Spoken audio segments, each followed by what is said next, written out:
Jesus, love you, Jesus loves you. 1 Peter 3. Jesus, likewise, wives, be subject to your own husbands, so that even if some do not obey the word, they may be won without a word by the conduct of their wives. When they see your respectful and pure conduct, do not let your adorning be external, the braiding of hair and putting on of gold jewelry, or the clothing you wear, but let your adorning be the hidden person of the heart, with the imperishable beauty of a gentle and quiet spirit, which in God's sight is very precious. For this is how the holy women who hoped in God used to adorn themselves, by submitting to their own husbands, as Sarah obeyed Abraham, calling him Lord.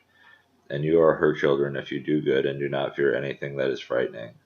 Likewise, husbands, live with your wives in an understanding way, showing honor to the woman as the weaker vessel, since they are heirs with you of the grace of life, so that your prayers may not be hindered. Finally, all of you have unity of mind, sympathy, brotherly love, a tender heart, and a humble mind. Do not repay evil for evil or reviling for reviling, but on the contrary, bless, for to this you were called, that you may obtain a blessing. For whoever desires to love life and see good days, let him keep his tongue from evil and his lips from speaking deceit. Let him turn away from evil and do good. Let him seek peace and pursue it.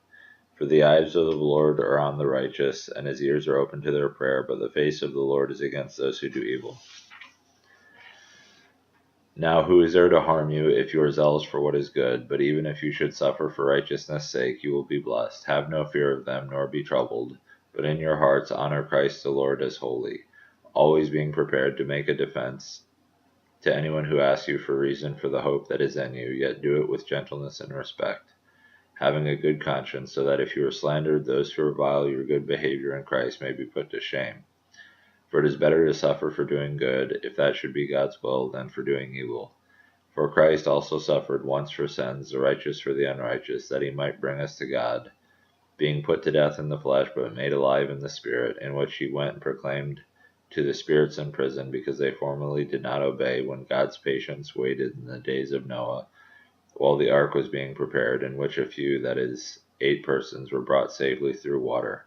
Baptism, which corresponds to this, now saves you, not as a removal from dirt from the body, but as an appeal to God for a good conscience through the resurrection of Jesus Christ, who has gone into heaven and is at the right hand of God, with angels, authorities, and powers having been subjected to him. Jesus. Love Jesus loves you.